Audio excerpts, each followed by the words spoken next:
Jadi video gua kali ini gua mau ngebongkar tentang pengalaman gua pribadi sampai menuju di Jepang ini bagaimana. Mulai dari seleksi, mulai dari pelatihan bahasa Jepang, terus sampai gua pemberangkatan, sampai gua di perusahaan, semua gua bongkar di sini. Mau tahu selengkapnya bagaimana? Saksikan video ini. Oke guys, izin para senior, para senpai, semuanya jalur IM Japan, gua mau izin menjelaskan tentang pengalaman gua pribadi ya. Kebetulan gua dari IM Japan angkatan 359. Waktu itu gua di tahun 2023 Desember itu gua mulai berangkat. Tapi gue kali ini mau ngebahas tentang seleksi dulu dari awal. Oke guys, jadi buat tahapan seleksi IM Japan itu gue mulai dari awal itu gue ikut tahap seleksi di Purwakarta. Cuman pada saat itu gue gagal di fisik karena belum terlalu latihan banget ya. Karena waktu itu tuh lari itu gue masih latihan dadakan guys. Itu mau enggak. Dan ada lagi pembukaan pendaftaran lagi di daerah Jawa Barat, tepatnya di daerah Bandung. Gua daftar di sana. Nah, buat tahapan seleksinya itu waktu pas kita masih awal ya. Itu waktu pas bulan-bulan Mei. Kayak bulan puasa gitu kan, gua datang ke Disnaker Trans Jabar. Di sana gua daftar untuk seleksi administrasi dulu pertama. Buat administrasi awal nyerahin berkas tuh kayak KTP, KK, terus berkas-berkas kayak persetujuan dari RT RW, dari kelurahan, terus berkas apa lagi tuh, foto gitu, pokoknya masih banyak lagi kan. Nah itu habis pemberkasan di awal itu kita nyerahin berkas dulu buat daftar bahwasanya nama kita itu udah terdaftar ngikut seleksi gitu. Nah setelah itu kita dapat kartu ya kan, dapat kartu nomor peserta gitu. Nanti dijadwalin, disuruh masuk grup, tanggal sekian datang lagi gitu kan. Nah gue kebetulan datang lagi tuh waktu itu pas 2 minggu setelah seleksi administrasi awal tuh, langsung gue daftar lagi. Nggak daftar lagi sih, langsung pemanggilan. Nah itu buat tahapannya itu tahapan awal ya. Itu ada pertama itu tes matematika guys. Tes matematika itu soalnya itu sekitar 20 soal dan itu waktunya harus 15 menit. Dan itu minimal standarnya itu harus lulus 14. Nah untuk tahap berikutnya itu ada pemeriksaan kesemaptaan tubuh guys. Ini gua agak lumayan dicari ya, karena udah lumayan agak lupa tuh. Udah sekitar hampir 2 tahun yang lalu tuh. Nah yang kedua itu pemeriksaan kesemaptaan tubuh. Nah kesemaptaan tubuh itu syaratnya itu laki-laki minimal tinggi badannya 158 cm dan berat badannya itu minimal 50 kilo. Jadi pengalaman gue pada saat itu, berat badan gue itu belum mencapai 50 kilo guys, cuman 49 sedikitnya. Itu gue bingung kan mau gimana caranya tuh. Waktu pas di Purwakarta itu gue disuruh makan semangka banyak-banyakin. Terus gue beli semangka ya kan sama temen gue tuh. Gue beli semangka, cuman di Purwakarta kesemaptaannya lulus, cuman di fisiknya nggak lulus. Jadi gue pas waktu di Jawa Barat itu, pas sebelum timbang berat badan, gue banyakin minum guys di situ. Tips kalian kalau semisal masih kurang sedikit, banyakin minum air putih yang banyak. Pada saat itu kembung, cuman nanti pas sudah setelah ditimbang terkencing kalian. Nah itu kalau misalkan perempuan itu dia mempunyai badan minimal 150 cm dan mempunyai badan tinggi minimal 150 cm dan berat badan minimal 40 kg. Pemeriksaan juga mencakup berbagai aspek kayak tindik, terus bekas tato, terus ada cacat fisik atau tidak, kelainan tubuh ada atau tidak, semuanya dicek lebih detail lah gitu. Nah, di situ untuk pengecekannya itu kita nggak pakai baju, nggak pakai celana, cuman pakai sempak. Pakai sempak doang, guys. Sama ya, kayak polisi TNI lah. Nah, terus habis setelah itu kan, itu tahapannya itu sehari ya, guys. Terus habis itu untuk hari berikutnya kita masuk ke tes ketahanan fisik. Nah, di sini nih ketahanan fisik yang bakal gue lebih tekankan lagi, bahwasanya ketahanan fisik itu untuk laki-laki itu meliputi lari sejauh 3 km, guys, dalam waktu 15 menit. Nah, di situ tips dari gua nih, setelah gua gagal yang pertama kali di lari. Nah, yang kedua itu tips dari gua itu, pas kalian lari itu, kalian bayangin aja, guys. Kalian bayangin wajah orang tua kalian. Gimana yang sudah membesarkan kalian, yang sudah merawat kalian. Kalian harus sukses dan harus membuktikan kepada kedua orang tua kalian bahwasanya kalian bisa gitu. Itu, guys. Kalian lari tuh, kalian paksain, cuman kalau nggak kuat jangan dipaksain, guys. Karena gue dapet info dari sensei gue bahwasanya pernah ada itu waktu tes IM Japan, lari nggak kuat dipaksain dan dia meninggal, guys. Innalillahi. Jangan sampai, guys. Nah, abis lari itu kalian dikasih waktu istirahat sebentar, terus lanjut ke push up. Push up-nya itu dia sebanyak 35 kali. Terus sit up-nya sebanyak 25 kali. Nah, sementara itu buat perempuan itu ketahanan fisiknya itu dia lari sejauh 1,5 km dalam waktu maksimal 11 menit. Push up-nya sebanyak 20 kali dan sit up-nya sebanyak 15 kali, guys. Oke, next. Setelah itu di hari keempat kita lanjut wawancara. Nah, itu berurutan ya, guys, 4 hari itu biasanya matematika, kesemaptaan tubuh, ketahanan fisik, dan wawancara. Nah, pada wawancara ini penilaian wawancara itu meliputi penampilan, sikap, pengetahuan umum, kemampuan komunikasi, serta pemahaman peserta terhadap program. Jadi kalian itu ditanya nih tentang program IM Japan yang kalian ketahui itu tentang apa gitu. Nah, itu bakal ditanyain lebih detail lagi pas waktu wawancara. Misalkan, apa itu magang ke Jepang? Terus, apa itu jalur IM Japan? Pokoknya ditanya-tanya, cuman kalian gak usah takut, guys. Biasanya di situ ada dikasih kertas sama panitia. Nah, itu biasanya ada disuruh ngapalin gitu tentang pemahaman program lah gitu. Nah, terus pemahaman ini mencakup aspek seperti kayak lama programnya berapa tahun, tuh bakal ditanyain, terus uang saku, asuransi, jenis kejuruan, terus hingga hak dan kewajiban peserta itu apa itu pas selama di Jepang itu. Pada tahap ini peserta diwajibkan membawa dokumen asli sesuai dengan persyaratan yang telah ditentukan. Nah, jadi pas waktu wawancara itu kalian disuruh nyiapin berkas. Berkasnya itu harus benar-benar asli, kayak mulai ijazah, KK, terus KTP, semuanya pokoknya asli ya kan. Cuma dibawa doang tapi nggak ditahan, guys, tenang aja. Terus masuk lagi ke setelah itu kan udah selesai tuh. Terus kalian pulang dulu lah, ibarat pulang. Kalau misalkan waktu itu kan gue di daerah Bandung, gue pulang dulu, gue sampai ke Bekasi, terus nanti ada pemanggilan lagi, yaitu tahap MCU, guys. MCU itu peserta akan menjalani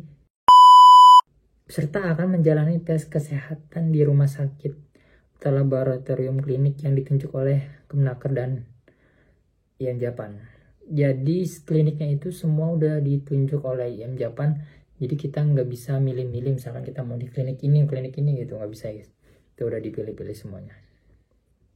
Nah itu tes kesehatan itu meliputi kayak pemeriksaan darah, urin, mata, feses, paru-paru, narkoba, asam urat, ginjal, hingga HIV atau AIDS. Nah jadi tes MCO itu bener-bener detail banget, mulai dari ujung kepala sampai ujung kaki tuh. Terus mata juga dicek ya kan, mata.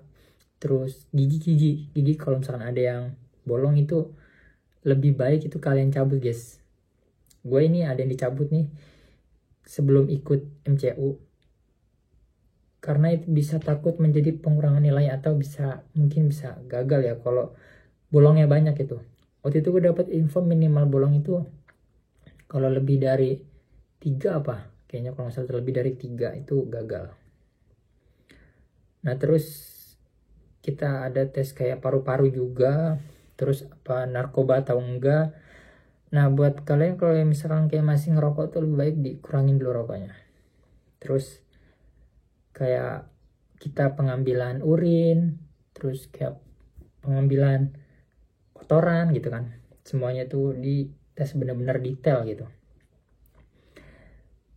Terus habis itu ada kuping juga dites tuh, pendengaran kuping semuanya lebih detail pokoknya.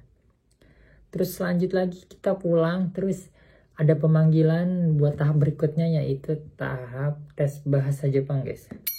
Tes bahasa Jepang itu gampang kok, cuman setara N5 doang tuh, pola-pola kalimat dasar lah gitu. Peserta yang lulus tes kesehatan akan diberikan waktu sekitar 2 bulan tuh guys, 2 bulan untuk belajar bahasa Jepang secara mandiri sebelum mengikuti tes bahasa. Jadi setelah kalian udah MCU dikasih waktu jeda sekitar 1 bulan atau 2 bulan. Cuman waktu itu gue cuman sebentar guys, 3 mingguan apa 2 minggu gitu. Terus habis itu belajar bahasa Jepang secara mandiri sebelum mengikuti tes bahasa gitu.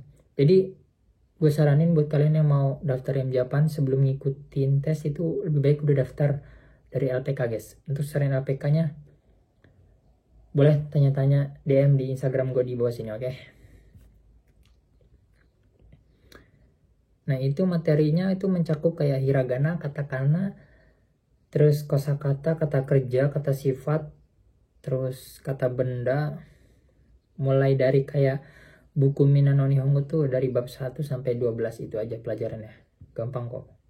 Nah, setelah kalian sudah lulus dari situ, kalian nanti dipanggil buat memasuki tahap 1. Itu tahap 1-nya itu gue kebetulan di daerah Jabar juga. Di daerah Bandung itu tahap 1-nya itu sekitar 2 bulan setengah hari guys. 2 bulan setengah hari itu kalau kalian gak tunggu-tunggu pasti cepet banget guys itu. Nah, setelah itu setelah 2 bulan 15 hari kalian daftar di Platda, ikut pelatihan gitu, pelatihan di Platda tuh. Itu langsung dibimbing oleh senseinya, itu langsung dari sensei IM Japan guys. Kebetulan waktu itu gue di Bandung itu biayanya semua itu sendiri guys, mulai dari tempat tinggal, terus makan, terus semuanya itu sendiri, cuma pembelajaran doang yang gratis kalau buat di Platda ya guys. Nah setelah itu kalian setelah memasuki Platda kalian dikasih jeda untuk pulang dulu ya, habis udah selesai pelatihan daerah nih, pelatihan daerah tahap 1 kalian dikasih waktu buat pulang ke rumah. Terus itu kalian dikasih waktu sekitar, waktu itu aku 2 mingguan lah, 2 mingguan kalian pulang ke rumah. Terus kalian itu masuk ke tahap 2 yaitu pelatihan pusat. Dia itu pusatnya ada di Bekasi guys, di Cefes. Kebetulan Bekasi itu deket sama rumah gua, jadi nggak terlalu jauh, emang itu sering gua lewatin ya kan, tuh tempat ada di Bekasi, di Cefes.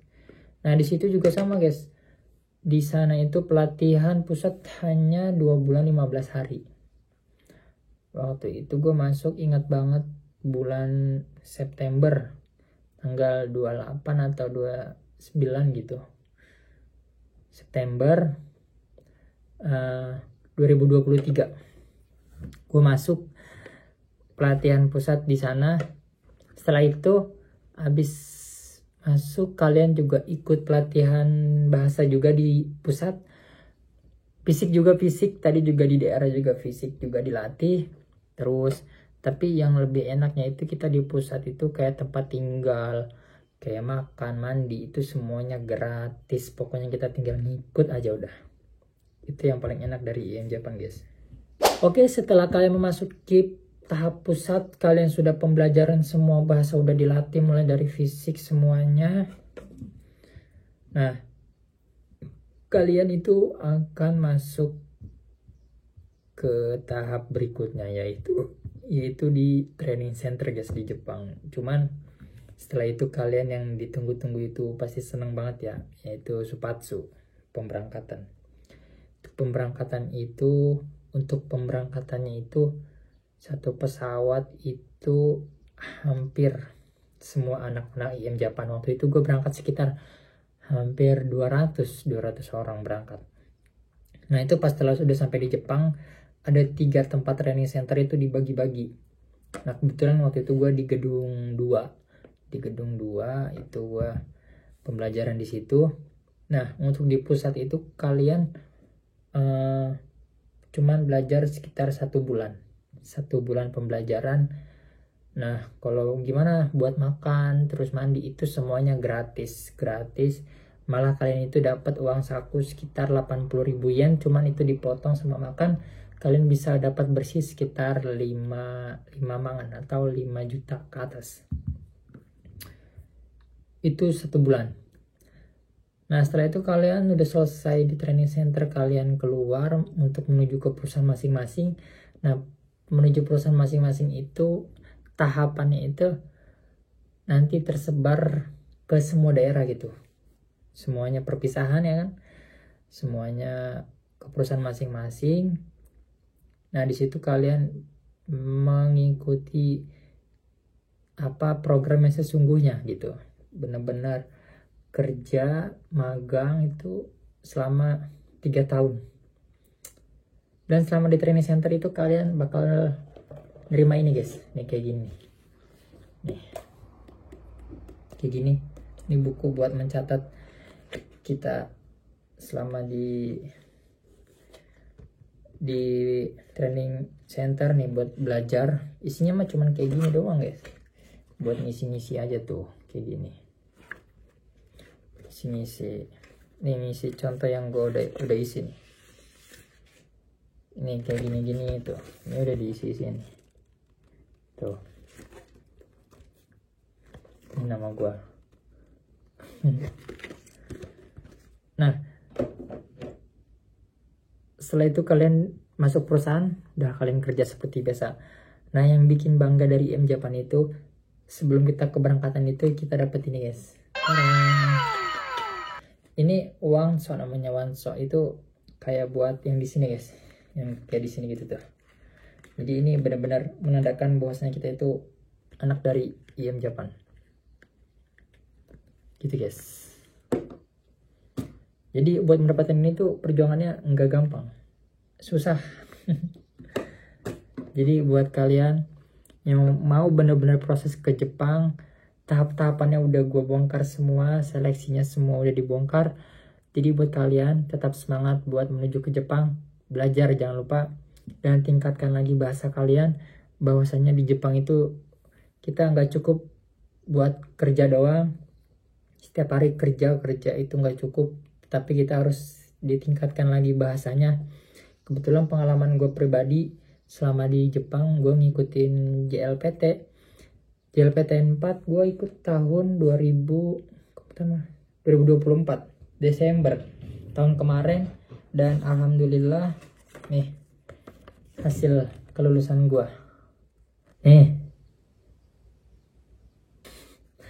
Nilainya cuman gak seberapa, cuman yang penting hasil perjuangannya udah alhamdulillah lulus. Nah buat metode pembelajaran gue nih, gue pakai buku Minano Nihongo tuh semuanya, dan gue lulus dari N4 itu nih guys. Dari IM Japan itu, dari penanggung jawab gue itu, gue dikasih buku, ini dia buku N3. Artinya apa? Artinya gue disuruh belajar lagi guys. Belajar lagi buat ke N3. situ gue senang aja sih, walaupun gak seberapa, walaupun buku ini harganya gak seberapa, cuman hasil pemberian dari sensei itu kayak berharga banget guys. Masya Allah, bakal semangat lagi nih belajar. Oke guys, buat kalian yang mau proses ke Jepang, tetap semangat dan jangan lupa untuk berdoa, minta restu doa orang tua yang paling utama, dan semoga kalian sukses di negeri Sakura, pulang ke tanah air bisa menjadi orang yang bermanfaat buat orang lain. Amin ya robbal alamin. Oke guys, cukup sekian video dari gue. Jangan lupa buat di follow akun Instagram gue dan TikTok gue, dan jangan lupa subscribe untuk channel ini untuk info-info keseruan lainnya. Oke guys, see you next video. Bye bye.